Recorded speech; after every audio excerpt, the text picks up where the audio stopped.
तो हेलो दोस्तों, कैसे हैं आप सभी लोग। आशा करता हूँ सभी अच्छे होंगे और आपकी पढ़ाई भी ज़बरदस्त तरीके से चल रही होगी। हमने जो कंटिन्यू सीरीज चलाई थी आरआरबी ग्रुप डी के लिए, जो साइंस का पोर्शन मैं आपको कवर करा रहा था, उसको हम आज कंटिन्यू कर रहे हैं। हमने पार्ट 1 और पार्ट 2 देख चुके हैं। अब हम पार्ट 3 देखने वाले हैं, जो लेक्चर 3 होने वाला है। इसमें संपूर्ण कोशिका जो होगी हम कंप्लीट कर लेंगे, ठीक है। कोशिका के मूल तथ्यों से स्टार्ट करते हैं। कुछ मतलब ऐसे फैक्चुअल डाटा जिसको आपको सीधे सीधे याद रखना है और ये एग्जाम में सीधे सीधे पूछ लिए जाते हैं। जैसा पूछा हो जाएगा आपसे, कोशिका का आकार मापते हैं, तो आपसे बताया जाएगा कोशिका का आकार माइक्रोन में मापते हैं, ठीक है। तो इसको याद रखेंगे, कोशिका का आकार माइक्रोन में मापते हैं। माइक्रोन क्या है? ये एक सूक्ष्मतम इकाई है।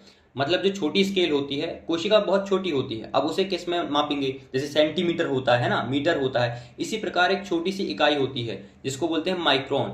और माइक्रोन क्या है? कोशिका का आकार मापने की इकाई है, ठीक है। माइक्रोन में मापते हैं, ठीक है।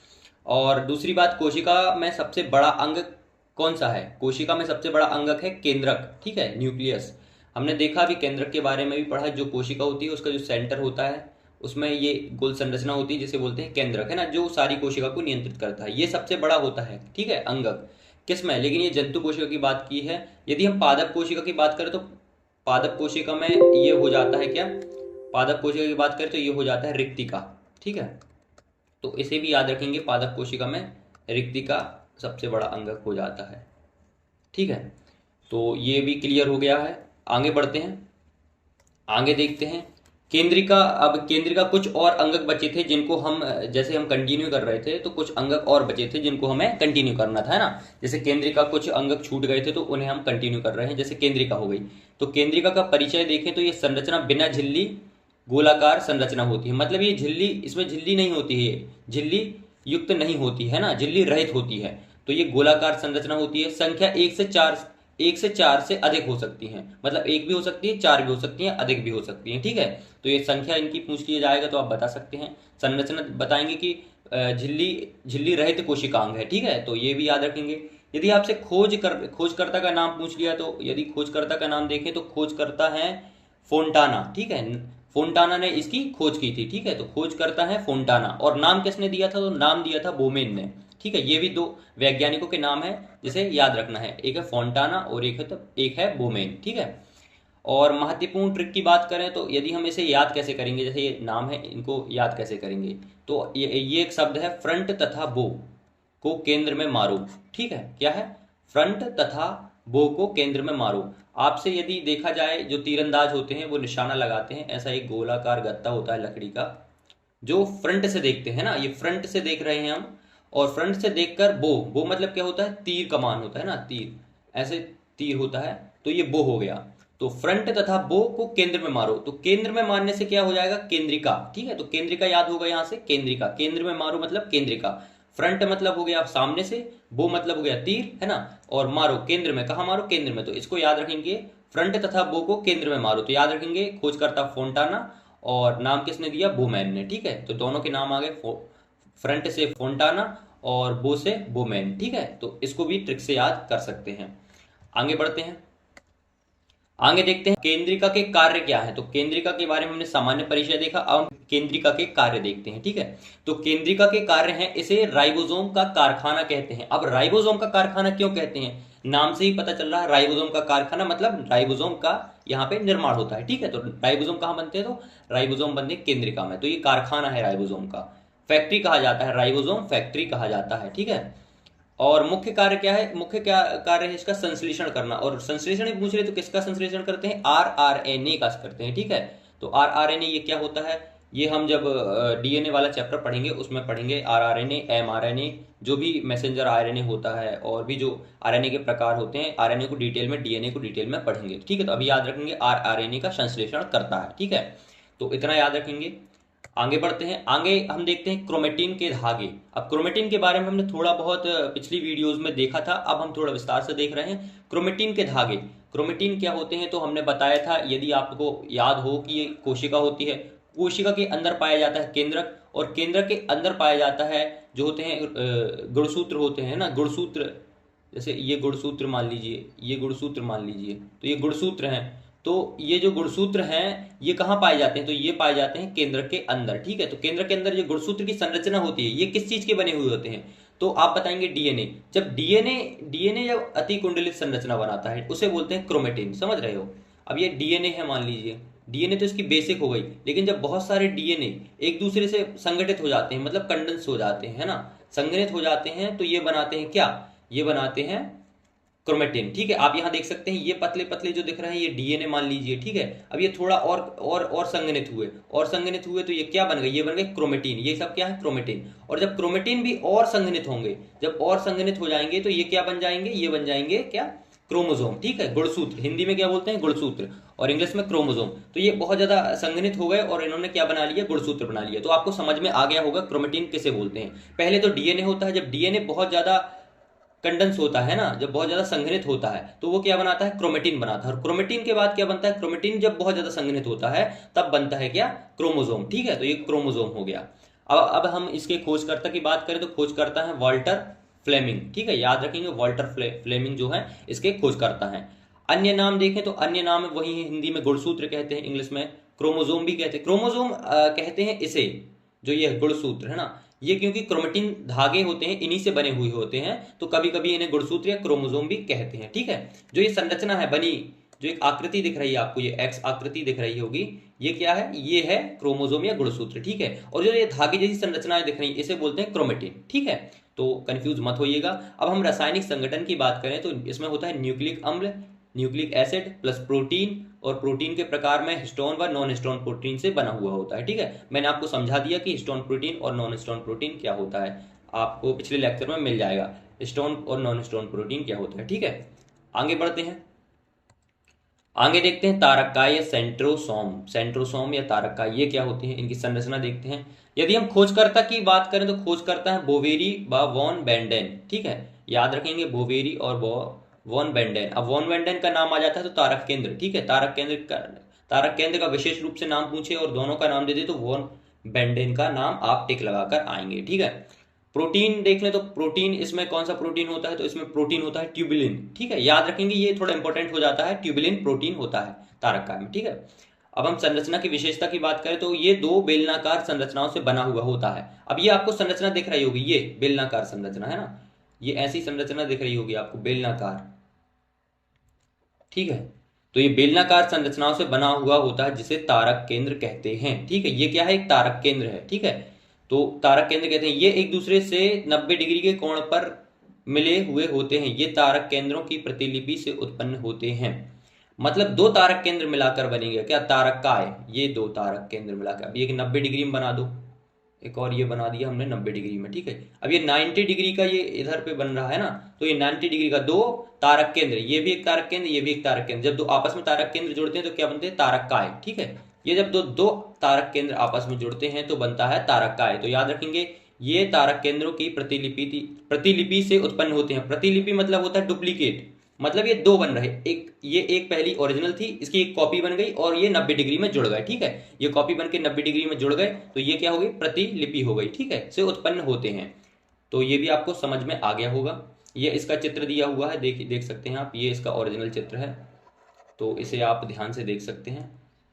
अब आ जाते हैं तारककाय या सेंट्रोसोम के कार्य। अब इनके कार्य क्या है, कोशिका में इनके कार्य क्या है, तो बहुत महत्वपूर्ण कार्य है। जो अगला चैप्टर हम पढ़ेंगे कोशिका विभाजन, उसमें इनका बहुत महत्वपूर्ण योगदान रहा है। तो हम देखते हैं इनके कार्य क्या है। कोशिका विभाजन के दौरान तुरकु तंतु यानी स्पिंडल फाइबर का निर्माण करते हैं। अब ये क्या चीज होते हैं, तो ये आप देख सकते हैं, ये कोशिका है। ठीक है, ये कोशिका है। अब ये जो संरचना हुई है, ये अब हम इनको जो कोशिका विभाजन उसमें डिटेल में पढ़ेंगे, लेकिन अभी इतना जान लीजिए, ये जो होती है ये कोशिका है। ठीक है, ये कोशिका के अंदर ये दो तारककाय है। ठीक है, ये दो तारककाय हैं, और ये जो गुणसूत्र है, ये केंद्रक झिल्ली है वो विलुप्त हो गई है। अब ये गुणसूत्र पूरे कोशिका द्रव्य में फैल गए हैं। जैसे ही फैल गए तो अब ये इनका कार्य शुरू हो जाता है। तो तारककाय क्या करते हैं, इनसे क्या बनते हैं, स्पिंडल फाइबर है ना, तुरकु तंतु। ये क्या है, तुरकु तंतु का निर्माण हुआ है, ये लंबे लंबे। और ये क्या करते हैं, ये गुणसूत्र को ऐसे पकड़ लेते हैं, इस साइड से भी पकड़ लेंगे और इस साइड से भी पकड़ लेंगे। ठीक है, तो ये इनके कार्य हैं। अब इनसे क्या होता है कि जो गुणसूत्र होते हैं इनको ये दो भागों में विभाजित कर देते हैं, बीच से काट देते हैं, अलग अलग कर देते हैं। अब अलग अलग क्यों करते हैं, क्योंकि दो कोशिका का निर्माण करना है ना, तो ये दो कोशिका का निर्माण करने के लिए क्या है, चीजों को आधा आधा मतलब बांट रहे हैं, दोनों कोशिका के लिए आधा आधा बांट रहे हैं, तो ये दो भागों में विभाजित कर देते हैं। ठीक है, तो यहां से ये पूरा अलग अलग हो जाएंगे। फिर धीरे धीरे ये जो ये झिल्ली दिख रही है, ये ऐसे मतलब मुड़ जाएगी, यहाँ से ज्वाइंट बन जाएगा और यहाँ से एक और नई कोशिका का निर्माण हो जाएगा। ठीक है, तो इनके ये कार्य हैं, मतलब कोशिका विभाजन में मुख्यतः इनका कार्य दिखता है। ठीक है, तो कोशिका विभाजन में इनका कार्य होता है कि ये दो कोशिकाओं को जो डीएनए या फिर जो अनुवांशिक पदार्थ हैं उनका पृथक्करण करते हैं ना, मतलब विभाजन करते हैं। सीलिया और पक्षमाभ और फ्लैजिला का आधार बनाते हैं। देख सकते हैं, यदि आपने देखा होगा, जो प्रोकैरियोटिक कोशिका में बहुत सारी कोशिकाएं ऐसी होती हैं जिनमें गति करने के लिए सीलिया और फ्लैजिला होते हैं। जो ये लंबा सा दिख रहा है, ये क्या है, जो ये छोटे छोटे दिख रहे हैं ये है सीलिया, और जो ये लंबा सा जो इसकी पूंछ नुमा संरचना दिख रही है ये है फ्लैजिला। ठीक है, जो सीलिया होते हैं और फ्लैजिला होते हैं ये सब क्या है, गति करने के लिए, कोशिका को गति करने के लिए जो है यांत्रिक ऊर्जा प्रदान करते हैं। ठीक है, तो इनका भी निर्माण कहाँ से होता है, तो इनका निर्माण भी किससे होता है, तारक से होता है, तो इसे भी याद रखेंगे। ठीक है, ये भी इनका निर्माण करते हैं। आगे बढ़ते हैं, आगे देखते हैं लवक। अब लवक के बारे में देखते हैं, यानी कि प्लास्टिड। ठीक है, तो इनका एक सामान्य परिचय देखते हैं। खोज किसने की, तो खोज की है हैकल ने, याद रखेंगे हैकल ने। नामकरण किया है शिम्पर ने। ठीक है, मतलब कभी कभी दो वैज्ञानिकों के नाम भी आ जाते हैं और कंफ्यूजन हो जाता है, इसलिए मैंने दोनों वैज्ञानिकों के नाम, यानी खोजकर्ता और जो नामकरण है, दोनों को लिख रहा हूं। मतलब डबल डबल आपको लग रहा होगा कि नाम क्यों दे रहे हैं, तो क्योंकि कंफ्यूजन ना हो आपको, है ना। क्वेश्चन में यदि दोनों आ जाए और आपसे पूछ लिया जाता है नामकरण किसने दिया है, तो नामकरण के लिए हैकल नहीं लगाएंगे, शिम्पर लगाएंगे। ठीक है, तो इसलिए मैंने दो दो नाम दे रहा हूं ताकि आपको क्लियर होते जाए, कोई भी डाउट ना बचे। आगे बढ़ते हैं, और आगे है वर्णी लवक, है ना। वर्णी लवक यानी कि इंग्लिश में बोलते हैं क्रोमोप्लास्ट। अब ये कलर, क्रोमो जहां शब्द आ जाए मतलब इसे कलर से जोड़ लेंगे। ठीक है, क्रोमो का मतलब ही होता है कलर। ठीक है, तो क्रोमो क्या होता है, कलर देने वाला, मतलब लवक, है ना। क्रोमोप्लास्ट यानी वर्णी लवक। ठीक है, तो क्रोमोप्लास्ट क्या होता है, इसके मुख्य कार्य होता है परागण के लिए कीटों को आकर्षित करने के लिए फूलों को विभिन्न रंगों का प्रदान करना, है ना। मैंने बोला ना रंग प्रदान करता, तो ये कहाँ पाया जाएगा। अब आप पौधे या देखेंगे तो पौधे में रंग कहाँ होता है, असली रंग कहाँ होता है।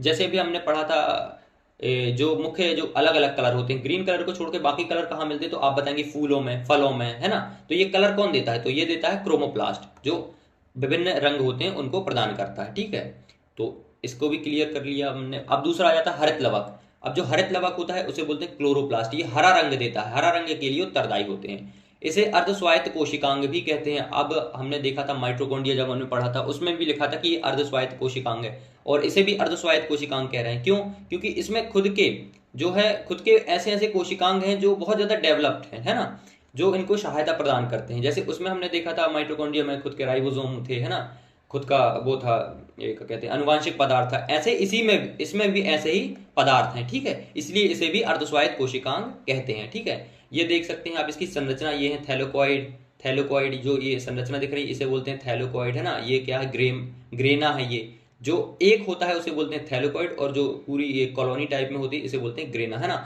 और जो ये द्रव्य भरा होता है इसे बोलते हैं स्ट्रोमा। ठीक है, थैलेकोइड की संख्या यदि देख लें तो 10 से 100 हो सकती है ना। और जो ग्रेना, मतलब सभी जो थैलेकोइड मिलकर क्या बना लेते हैं, ग्रेना। ठीक है, और जो अंदर द्रव्य भरा होता है उसे बोलते हैं स्ट्रोमा। ठीक है, तो ये चित्र भी आपको थोड़ा थोड़ा याद रखना है। ठीक है, इसे कोशिका का रसोई घर कहते हैं ना, किचन भी कहते हैं। क्यों, क्योंकि ये प्रकाश संश्लेषण करता है, प्रकाश संश्लेषण में मदद करता है, और ये क्या बनाता है, भोजन बनाने में मदद करता है पौधों में, है ना। तो इसे क्या बोलते हैं, रसोई घर भी कहा जाता है। ठीक है, तो याद रखेंगे। और उपस्थित धातु मैग्नीशियम धातु है। मैग्नीशियम धातु को याद रखेंगे। प्रकाश संश्लेषण में भी यदि आपसे पूछ लिया जाता है तो कौन सी धातु लगाएंगे, मैग्नीशियम धातु, है ना। और जो क्लोरोप्लास्ट में होगी तो वो भी जब प्रकाश संश्लेषण से रिलेटेड है तो ये मैग्नीशियम धातु इसमें भी आ जाएगी हरित लवक में। ठीक है, तो उपस्थित कौन सी धातु होती है, मैग्नीशियम धातु होती है। ठीक है, इसको भी याद रखेंगे। आगे बढ़ते हैं, तीसरा है आवर्णी लवक यानी कि ल्यूकोप्लास्ट। अब ये क्या काम करता है, अब हमने पहला देखा वर्णी लवक, दूसरा देखा हरित लवक, तीसरा देखा आवर्णी लवक। वर्णी लवक में हमने बहुत सारे विभिन्न रंगों को देखा, जैसे पीला हो गया, गुलाबी हो गया, नीला हो गया, है ना, जो भी अन्य रंग होते हैं। तो जिसमें फूलों में, फलों में जो रंग देते हैं वो हो गया वर्णी लवक में। और जो हरा रंग पौधों को प्रदान करता है ना, पत्तियों में हरा रंग होता है, वो होता है क्लोरोप्लास्ट की वजह से, है ना। अब आ जाते हैं तीसरे में, अवर्णी लवक। अब ल्यूकोप्लास्ट क्या होता है, ल्यूकोप्लास्ट में क्या होता है, जो भी मतलब भूरे रंग की जो संरचनाएं होती हैं। अब हम इसको देखते हैं तो आपको बिल्कुल समझ में आ जाएगा। जैसे विशेषता देखें, यह रंगहीन होता है। जैसे यह रंगहीन है, ठीक है, यह उन भागों में पाया जाता है जहां प्रकाश नहीं पहुंचता है। ठीक है, मतलब जैसे जमीन के अंदर जड़ हो गई, जैसे आलू एक तना हो गया, लेकिन वो कहाँ पाया जाता है, जमीन के अंदर पाया जाता है, तो उसमें भी क्या पाया जाएगा, आवर्णी लवक पाया जाएगा, है ना। मुख्य कार्य क्या है, तो मुख्य कार्य है भोजन का संग्रहण करना, है ना, स्टार्च के रूप में भोजन का संग्रहण करना। तो ये भोजन का संग्रहण करते हैं, ठीक है, इसको देख लिया। अवर्णीय लवक के प्रकार देख लेते हैं। अब इसके भी प्रकार होते हैं अवर्णीय लवक के, ठीक है। तो इसके 3 प्रकार होते हैं मुख्यतः। एक होता है एमाइलोप्लास्ट। एमाइलोप्लास्ट यह शर्करा को स्टार्च में बदलते हैं। अब मुख्यतः इनका कार्य क्या हो गया, हमने देखा अभी कि ये क्या करते हैं, ये भोजन का संग्रहण करते हैं। तो भोजन से ही रिलेटेड इनके कार्य होंगे। तो क्या कार्य हो गया, तो पहला ये शर्करा को स्टार्च में बदलते हैं। शर्करा और स्टार्च क्या है, ये सब भोजन है, ठीक है, मतलब ये खाद्य पदार्थ है ना, जो पौधों में पाए जाते हैं भोजन के रूप में, ये शर्करा और स्टार्च होते हैं। तो ये क्या करता है, ये शर्करा को स्टार्च में बदलता है, ठीक है। सेकंड क्या है, सेकंड है ईएलोप्लास्ट। ईएलोप्लास्ट क्या करता है, यह बीजों में पाया जाता है। बीजों में भी जो होता है भोजन संग्रहित होता है ना, हम पढ़ेंगे जब डिटेल में पढ़ेंगे तो आपको पता होगा बीजों में भी भोजन संग्रहित होता है, ठीक है, मुख्य बीजों में ही होता है। तो बीजों में पाया जाता है तथा वसा फैट का संचय करता है। अब जो बीजों में जो फैट या वसा का संचय करता है वो क्या है, ईएलोप्लास्ट, ठीक है।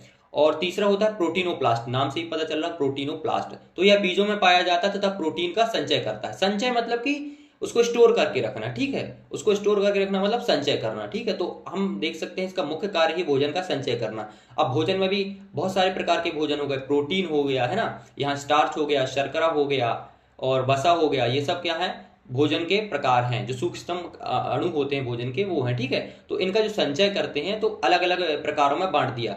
एमाइलोप्लास्ट ये चित्र बना हुआ है, आप देख सकते हैं। वैसा ही ईएलोप्लास्ट ये चित्र बना हुआ है, और प्रोटीनोप्लास्ट तो ये चित्र बना हुआ है, आप इनको देख सकते हैं, ठीक है। साथ साथ चीजों को रिलेट और देखते जाइए तो याद होते जाएगा। आगे देखते हैं। अब आगे हम ये इसका देखते हैं। हमने एक चीज और जो बेसिक चीज है, आप पहले से ही पढ़ते आ रहे होंगे लेकिन इसको भी कवर कराना जरूरी है, क्योंकि यहाँ से भी क्वेश्चन बन जाते हैं, ठीक है। बहुत सिंपल सी स्लाइड है और ये सिंपल सा ये पार्ट होने वाला है, पादप और जंतु कोशिका का तुलनात्मक भाग, मतलब पादप और जंतु कोशिका में अंतर, सिंपल सी बात। 10th क्लास की एनसीईआरटी में भी दिया हुआ है अच्छे से, तो आप इसे कर सकते हैं ना। तो ये कुछ नहीं, सिंपल सी बातें हैं जिसको आपको याद रखना है। जैसे जंतु कोशिका और पादप कोशिका दोनों में महत्वपूर्ण अंतर दिए गए हैं।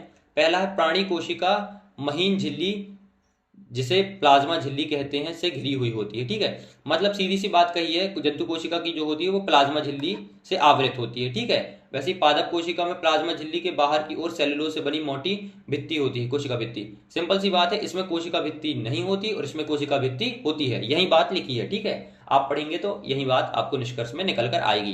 दूसरी बात है हरित लवक अनुपस्थित होते हैं, मतलब जंतु कोशिका में हरित लवक नहीं पाए जाएंगे। हरित लवक मतलब जो हरा रंग प्रदान करते हैं, ठीक है। वैसे ही पादप कोशिका में हरित लवक उपस्थित होते हैं, ठीक है। मतलब जंतु कोशिका में हरित लवक नहीं होते और पादप कोशिका में हरित लवक होते हैं, जिसके कारण पेड़ पौधे को हरा रंग होता है, ठीक है। आगे बढ़ते हैं। आगे क्या दिया है, अब आगे दिया है रिक्तिकाएं या तो अनुपस्थित होती हैं या बहुत छोटे माप की होती हैं। रिक्तिकाएं मैंने बताया, अभी हमने देखा कि अब जब हम सबसे बड़े कोशिकाओं की बात कर रहे थे तो जंतु कोशिका में पाया जाता था केंद्रक, है ना, केंद्रक, और पादप कोशिका में पाया जाता था रिक्तिका, ठीक है। तो इसको देखा हमने। तो जो जंतु कोशिका है इसमें रिक्तिकाएं बहुत छोटी छोटी होंगी, या तो अनुपस्थित होंगी या तो होंगी ही नहीं, ठीक है। लेकिन पादप कोशिका में क्या है, रिक्तिकाएं बड़ी तथा मुख्य होती हैं। मुख्य क्या होती हैं इसकी, रिक्तिकाएं होती है ना, जो जल का संचय करती है ना, स्फीति प्रदान करती हैं, ये रिक्तिकाएं होती हैं। तो ये बड़ी और मुख्य होती हैं। और अगला देखें तो सेंट्रोसोम उपस्थित होते हैं, ठीक है। सेंट्रोसोम हमने देखा अभी। और सेंट्रोसोम क्या होता है, अब भी हमने पढ़ा था, तारककाय सेंट्रोसोम होता है ना, जो कोशिका का विभाजन करता है, विभाजन के लिए मुख्य उत्तरदायी अंगक होता है। तो जंतु कोशिका में सेंट्रोसोम उपस्थित होता है ना, और पादप कोशिका में सेंट्रोसोम अनुपस्थित होता है। अब आप कहेंगे कि पादप कोशिका में जब ये अनुपस्थित होता है तो कोशिका का विभाजन कैसे होता है। तो कोशिका का विभाजन, इसमें मुख्य प्रक्रिया होती है, ये जो पादप कोशिका होती है बहुत जटिल होती है, ऐसे, है ना।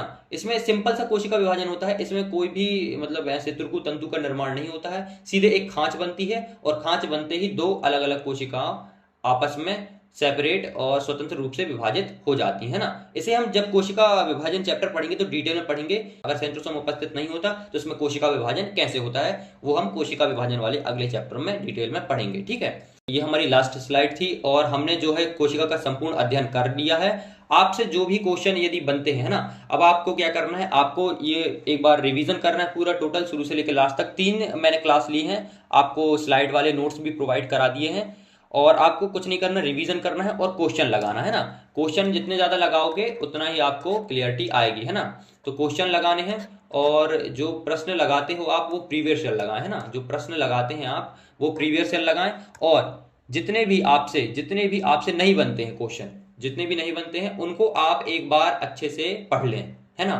जो भी क्वेश्चन आप लगा रहे हैं, यदि एक दो क्वेश्चन छूट रहे हैं, बाकी मैंने इतना कवर करा दिया है कि आपसे ज़्यादा ज़्यादा क्वेश्चन बनेंगे, ठीक है। और वैसे भी हम एनसीईआरटी लेवल पढ़ रहे हैं, तो आपको बिल्कुल चिंता करने की ज़रूरत नहीं है, ठीक है। लेकिन कुछ क्वेश्चन ऐसे होते हैं जो आपसे नहीं बनेंगे, तो उनको आप अलग से लिख लें और लिख कर उनको याद कर लें, ठीक है। उनको अच्छे से समझें कि ये क्वेश्चन कहाँ से पूछे गए हैं, क्योंकि हमने सारा कवर किया है, पूरा हमारा जो है ब्लूप्रिंट बन गया है दिमाग में कि कहाँ क्या चीज़ है, सभी कोशिका अंगक हैं। तो जहाँ से आपको क्वेश्चन पूछे जाते हैं नहीं बनते, तो वहाँ पे जाकर आप इसको चीज़ों को ऐड कर लें, ठीक है। तो मिलते हैं अगले लेक्चर में और अगले चैप्टर में, तब तक के लिए जय हिंद, जय भारत।